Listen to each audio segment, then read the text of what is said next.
Video seorang bocah SD malah mau berangkat sekolah di jam ngabuburit. Bocah perempuan itu kini viral di TikTok karena direkam oleh sang kakak, saat sudah siap dengan seragam dan perlengkapan sekolahnya di sore hari. Video bocah yang disebutkan masih kelas 4 SD itu berjalan keluar mendekati pintu rumahnya. Gadis berjilbab itu mengenakan seragam pramuka serta kaos kaki hitam sambil menenteng ransel merah muda. Di balik dinding rumahnya dan mengintip kondisi di luar rumah di mana ada dua bocah perempuan lain, yang memakai baju rumahan.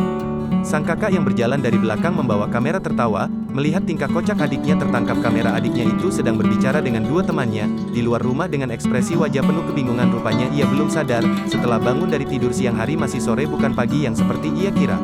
Tertawa makin kencang kakaknya pun berkata, mau sekolah bangun tidur mau sekolah orang-orang mah ngabuburit kamu malah sekolah. Video tersebut diunggah akun TikTok Remuka Ngorengan 30, sudah ditonton 7,8 juta kali dan berbagai komentar dari warganet.